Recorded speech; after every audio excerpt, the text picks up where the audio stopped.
Hi hello viewers, welcome to my channel Sama foods. ಇವತ್ತಿನ ವಿಡಿಯೋದಲ್ಲಿ ಉತ್ತರ ಕರ್ನಾಟಕ ಸ್ಪೆಷಲ್ ಮಿರ್ಚಿ ಬಜ್ಜಿನ ಹೇಗೆ ಮಾಡೋದು ಅನ್ನೋದನ್ನು ಶೇರ್ ಮಾಡ್ತಾ ಇದ್ದೀನಿ. ಸಂಜೆ ಟೀ ಜೊತೆಗಂತೂ ಬೆಸ್ಟ್ ಪಾರ್ಟ್ನರ್ ಅಂತಲೇ ಹೇಳ್ಬೋದು. ಗರ್ಗರಿಯಾಗಿ ಹೊರಗಡೆ ಸ್ಟ್ರೀಟಲ್ಲಿ ಸಿಗುತ್ತಲ್ಲ ಅದೇ ಥರ ಮನೇಲೇ ಮಾಡ್ಬೋದು.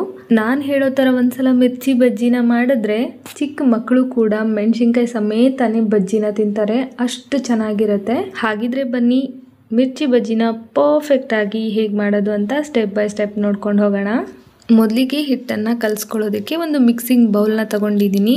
ಇದಕ್ಕೆ 1 ಕಪ್ ಆಗುವಷ್ಟು ಕಡಲೆ ಹಿಟ್ಟನ್ನು ಸೇರಿಸ್ತಾ ಇದ್ದೀನಿ. ಕಡಲೆ ಹಿಟ್ಟು ಸ್ಟಾಕ್ ಇರೋವಂಥದ್ದನ್ನು ತಗೊಳ್ಬೇಡಿ, ಫ್ರೆಶ್ ಆಗಿರೋವಂಥದ್ದನ್ನೇ ಉಪಯೋಗಿಸಿ, ಬಜ್ಜಿ ಚೆನ್ನಾಗಿ ಬರುತ್ತೆ. ಕಡಲೆ ಹಿಟ್ಟನ್ನು ತಂದಾಗಲೇ ನಾನು ಜರಡಿ ಹಿಡಿದು ಇಟ್ಕೊಂಡಿರ್ತೀನಿ. ನೀವು ಬೇಕಾದರೆ ಒಂದ್ಸಲ ಜರಡಿ ಹಿಡ್ಕೊಂಡು ತಗೊಳ್ಳಿ. ನಂತರ 2 ಚಮಚ ಆಗುವಷ್ಟು ಅಕ್ಕಿ ಹಿಟ್ಟನ್ನು ಸೇರಿಸ್ತಾ ಇದ್ದೀನಿ. ಇದರಿಂದ ಗರ್ಗರಿಯಾಗಿ ಬರುತ್ತೆ. ಜೊತೆಗೆ ಸ್ವಲ್ಪ ಅರಿಶಿನದ ಪುಡಿ ಕಲರ್ಗೋಸ್ಕರ, ರುಚಿಗೆ ತಕ್ಕಷ್ಟು ಪುಡಿ ಉಪ್ಪನ್ನು ಸೇರಿಸ್ತಾ ಇದ್ದೀನಿ. ಒಂದೇ 1 ಪಿಂಚ್ ಆಗುವಷ್ಟು ಕುಕ್ಕಿಂಗ್ ಸೋಡಾನ ಸೇರಿಸ್ತಾ ಇದ್ದೀನಿ, ಜಾಸ್ತಿ ಬೇಡ.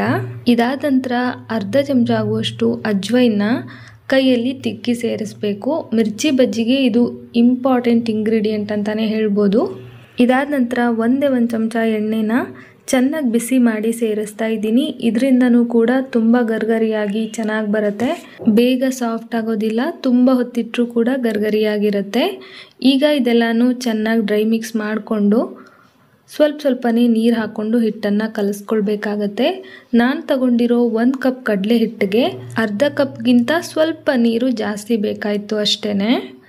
ಈಗ ನೋಡಿ ನೀರು ಹಾಕ್ಕೊಂಡು ಕಲಿಸ್ಕೊಂಡಿದ್ದೀನಿ. ತುಂಬ ಗಟ್ಟಿ ಅಂತ ಅನ್ನಿಸ್ತು, ಹಾಗಾಗಿ ಇನ್ನೊಂದು 2-3 ಚಮಚ ಆಗುವಷ್ಟು ನೀರನ್ನು ಸೇರಿಸಿ ಮಿಕ್ಸ್ ಮಾಡ್ಕೊಳ್ತಾ ಇದ್ದೀನಿ. ಮಿರ್ಚಿ ಬಜ್ಜಿಗೆ ಹಿಟ್ಟನ್ನು ಕಲಿಸೋವಾಗ ತುಂಬ ಹುಷಾರಾಗಿ ಕಲಿಸ್ಕೊಳ್ಬೇಕು. ತುಂಬ ತೆಳುವಾದರೂ ಚೆನ್ನಾಗಿ ಬರೋದಿಲ್ಲ, ತುಂಬ ಗಟ್ಟಿ ಆದ್ರಂತೂ ಒಳಗಡೆ ಬೇಯೋದೇ ಇಲ್ಲ. ಇಲ್ಲಿ ತೋರಿಸ್ತಾ ಇದ್ದೀನಲ್ಲ ಕನ್ಸಿಸ್ಟೆನ್ಸಿ, ಹೀಗಿದ್ರೆ ಪರ್ಫೆಕ್ಟ್ ಆಗಿ ಬರುತ್ತೆ. ತುಂಬ ತೆಳುವಾಗೂ ಅಲ್ಲದೆ ಗಟ್ಟಿಯಾಗೂ ಅಲ್ಲದೆ ಮೀಡಿಯಮ್ ಆಗಿ ಕಲಿಸ್ಕೊಂಡು ಮೇಲ್ಗಡೆ ಒಂದು ಪ್ಲೇಟನ್ನು ಮುಚ್ಚಿ ಒಂದು 10ರಿಂದ 15 ನಿಮಿಷನಾದರೂ ನೆನೆಸ್ಕೊಂಡ್ರೆ ತುಂಬ ಒಳ್ಳೆಯದು. ಇದಾದ ನಂತರ ಮೆಣಸಿನ್ಕಾಯಿನ ತಗೊಂಡಿದ್ದೀನಿ. ಖಾರ ಕಡಿಮೆ ಇರೋಂಥದ್ದು, ಸ್ವಲ್ಪ ದಪ್ಪ ಮೆಣಸಿನ್ಕಾಯಿ ಬರುತ್ತೆ ಬಜ್ಜಿಗಂತಲೇ, ಆ ಮೆಣಸಿನ್ಕಾಯಿನ ತಗೊಳ್ಬೇಕು. ಮುಖ್ಯವಾಗಿ ಮೆಣಸಿನ್ಕಾಯ್ದು ಮುಂದ್ಗಡೆ ತುದಿ ಇರುತ್ತಲ್ಲ ಅದನ್ನು ಕಟ್ ಮಾಡಲೇಬೇಕು. ಅದನ್ನು ಕಟ್ ಮಾಡದೆ ಹಾಗೇ ಬಜ್ಜಿ ಮಾಡಿದ್ರೆ ಎಣ್ಣೆಲಿ ಹಾಕಿದ ತಕ್ಷಣ ಸಿಡಿದು ಬಿಡುತ್ತೆ. ಇದಾದ ನಂತರ ಮೆಣಸಿನ್ಕಾಯಿನ ಚಾಕುಯಿಂದ 1 ಸೈಡ್ ಕಟ್ ಮಾಡ್ಕೊಳ್ತಾ ಇದ್ದೀನಿ.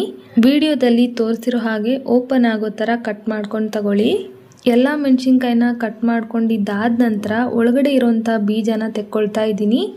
ಈ ಥರ ಒಂದು ಉದ್ದ ಇರೋ ತೆಳುವಾಗಿರೋ ಸ್ಪೂನನ್ನು ತಗೊಂಡು ನಿಧಾನಕ್ಕೆ ತಿರುಗಿಸ್ಬಿಟ್ರೆ ಒಳಗಡೆ ಇರೋ ಬೀಜ ಎಲ್ಲ ಬಂದ್ಬಿಡುತ್ತೆ. ಈ ಬೀಜನೆಲ್ಲ ತೆಗೆಯೋದ್ರಿಂದ ಖಾರ ತುಂಬ ಕಡಿಮೆ ಆಗುತ್ತೆ. ಎದೆ ಉರಿಯೋದು, ಹೊಟ್ಟೆ ಉರಿಯೋದು ಆ ಥರ ಎಲ್ಲ ಆಗಲ್ಲ. ಚಿಕ್ಕ ಮಕ್ಕಳು ಕೂಡ ತಿನ್ಬೋದು. ನೋಡಿ ಇದೇ ಥರ ಎಲ್ಲ ಬೀಜಗಳನ್ನು ತೆಗೆದು ತಗೊಳ್ತಾ ಇದ್ದೀನಿ. ಮೆಣಸಿನ್ಕಾಯಿ ತುಂಬ ಖಾರ ಇಲ್ಲ ಅನ್ನೋದಾದರೆ ಹಾಗೆ ಕೂಡ ಮಾಡ್ಕೊಳ್ಬೋದು. ಈಗ ಬೀಜ ತೆಗೆದಿದ್ದಾಯಿತು. ಇದ್ರೊಳಗೆ ಫಿಲ್ ಮಾಡೋಕ್ಕೆ ಒಂದು ಸಣ್ಣ ಮಸಾಲೆನ ರೆಡಿ ಮಾಡ್ಕೊಳ್ಳೋಣ. ಒಂದು ಬೌಲ್ ಇಟ್ಕೊಂಡಿದ್ದೀನಿ. ಇದಕ್ಕೆ ಅರ್ಧ ಚಮಚ ಆಗುವಷ್ಟು ಜೀರಿಗೆ ಪೌಡರ್ನ ಸೇರಿಸ್ತಾ ಇದ್ದೀನಿ. ಹುರಿದು ಪುಡಿ ಮಾಡಿ ಇಟ್ಕೊಂಡಿರ್ತೀನಿ ಜೀರಿಗೆನ. ಜೊತೆಗೆ ಒಂದು 1/4 ಚಮಚ ಆಗುವಷ್ಟು ಉಪ್ಪು, ಎರಡನ್ನೂ ಸೇರಿಸಿ ಮಿಕ್ಸ್ ಮಾಡ್ಕೊಳ್ತಾ ಇದ್ದೀನಿ. ಜೀರಿಗೆ ಪುಡಿ, ಧನಿಯಾ ಪುಡಿ ಅದೆಲ್ಲ ಮನೆಯಲ್ಲೇ ಮಾಡ್ಕೊಂಡಿರ್ತೀನಿ. ನೀವು ಬೇಕಾದರೆ ಇನ್ಸ್ಟಂಟಾಗಿ ಪೌಡರ್ ಮಾಡ್ಕೊಂಡು ಕೂಡ ತಗೊಳ್ಬೋದು. ಈ ಮಸಾಲ ಪೌಡರ್ನ ಈ ಮೆಣಸಿನ್ಕಾಯಿ ಒಳಗಡೆ ನಿಧಾನಕ್ಕೆ ಸವರಬೇಕು.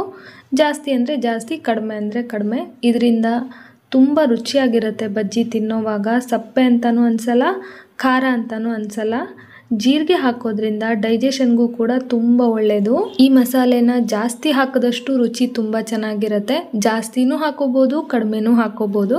ನಾನಿಲ್ಲಿ ಮೀಡಿಯಮ್ ಆಗಿ ಫಿಲ್ ಮಾಡ್ಕೊಳ್ತಾ ಇದ್ದೀನಿ. ಒಂದು ಸ್ಪೂನ್ನ ಹಿಂಭಾಗದಿಂದ ನಿಧಾನಕ್ಕೆ ಮಸಾಲ ಪೌಡರ್ನ ಸೇರಿಸಿ ಫಿಲ್ ಮಾಡಿಕೊಂಡ್ರೆ ತುಂಬ ಈಸಿಯಾಗಿ ಮಾಡ್ಕೊಳ್ಬೋದು. ಇವಾಗ ನೋಡಿ ಮೆಣಸಿನ್ಕಾಯಿನ ಮಸಾಲೆ ತುಂಬಿ ರೆಡಿ ಮಾಡಿದ್ದಾಯಿತು. ಈ ಕಡೆಗೆ ಬಜ್ಜಿ ಬ್ಯಾಟರ್ನ ಕಲಸಿ ನೆನೆಯೋದಕ್ಕೆ ಇಟ್ಟಿದ್ವಿ ಅಲ್ವಾ, ಅದು ಕೂಡ ಚೆನ್ನಾಗಿ ನೆಂದಿದೆ. ಬಜ್ಜಿನ ಹೇಗೆ ಬಿಡಬೇಕು ಅಂದರೆ ಈ ಥರ ನಿಧಾನಕ್ಕೆ ಅದ್ದಿ ಮೇಲೆ ತೆಗೆದಾಗ ಆ ಹಸಿರು ಮೆಣಸಿನ್ಕಾಯಿ ಕಾಣ್ತಾ ಇರಬೇಕು. ಪೂರ್ತಿಯಾಗಿ ಹಿಟ್ಟು ಮೆತ್ಕೊಂಡಿದ್ರೆ ಅಷ್ಟೊಂದು ಚೆನ್ನಾಗಿ ಬರೋದಿಲ್ಲ, ಮತ್ತು ಅದು ವಿಧಾನನೂ ಅಲ್ಲ. ಮೆಣಸಿನ್ಕಾಯಿ ತಗೊಂಡು ಒಂದ್ಸಲ ಅದ್ದಿ ನಿಧಾನಕ್ಕೆ ಒಂದೇ ಒಂದ್ಸಲ ಹಸಿರು ಮೆಣಸಿನ್ಕಾಯಿ ಕಾಣೋ ಥರ ಪಾತ್ರೆಗೆ ಸವರ್ಕೊಂಡು ಬಿಸಿ ಎಣ್ಣೆಲಿ ದಿಢೀರಂತ ಹಾಕ್ಬಿಡಬೇಕು. ಒಂಚೂರು ಲೇಟ್ ಮಾಡಿದ್ರೂ ಆ ಹಿಟ್ಟೆಲ್ಲ ಸೋರೋಗ್ಬಿಡುತ್ತೆ ಬೇರೆ ಕಡೆಗೆ. ಈಗ ನೋಡಿ ಒಂದೊಂದೇ ಬಜ್ಜಿನ ಬಿಸಿ ಎಣ್ಣೆಲಿ ಹಾಕಿ ಫ್ರೈ ಮಾಡ್ತಾ ಇದ್ದೀನಿ. ಎಣ್ಣೆ ಚೆನ್ನಾಗಿ ಕಾದಿರಬೇಕು. ಎಣ್ಣೆ ಕಾದಿಲ್ಲ ಅಂದರೆ ಬಜ್ಜಿ ಜಾಸ್ತಿ ಕುಡ್ಕೊಂಡ್ಬಿಡುತ್ತೆ. ಫ್ರೈ ಮಾಡೋವಾಗ ಮಾತ್ರ ಮೀಡಿಯಮ್ ಫ್ಲೇಮಲ್ಲಿ ಫ್ರೈ ಮಾಡ್ಕೊಳ್ಳಿ. ಜಾಸ್ತಿ ಉರಿನಲ್ಲಿ ಫ್ರೈ ಮಾಡಿದ್ರೆ ಒಳಗಡೆ ಬೆಂದಿರೋದಿಲ್ಲ, ಹೊರಗಡೆ ಮಾತ್ರ ಕಲರ್ ಚೇಂಜ್ ಆಗಿರುತ್ತೆ. ಈಗ ನೋಡಿ ಬಿಸಿ ಬಿಸಿ ಮಿರ್ಚಿ ಬಜ್ಜಿ ರೆಡಿ ಆಯಿತು. ಸಂಜೆ ಟೀ ಜೊತೆಗೆ ಬೆಸ್ಟ್ ಪಾರ್ಟ್ನರ್ ಅಂತಲೇ ಹೇಳ್ಬೋದು. ನೀವು ಕೂಡ ನಿಮ್ಮ ಮನೆಗಳಲ್ಲಿ ಇದೇ ಥರ ಮಿರ್ಚಿ ಬಜ್ಜಿನ ಒಂದ್ಸಲ ಮಾಡಿ ನೋಡಿ, ಹೇಗೆ ಬಂತು ಅಂತ ತಿಳಿಸೋದನ್ನು ಮರಿಬೇಡಿ. ಐ ಹೋಪ್ ಇವತ್ತಿನ ಈ ವಿಡಿಯೋ ನಿಮ್ಮೆಲ್ಲರಿಗೂ ತುಂಬಾ ಇಷ್ಟ ಆಯಿತು ಅಂದ್ಕೊಳ್ತೀನಿ. ಇಷ್ಟ ಆಗಿದ್ರೆ ಒಂದು ಲೈಕ್ ಮಾಡೋದನ್ನು ಮರಿಬೇಡಿ. ಮುಂದಿನ ವಿಡಿಯೋದಲ್ಲಿ ಮತ್ತೆ ಸಿಗ್ತೀನಿ. Bye friends. Thank you so much.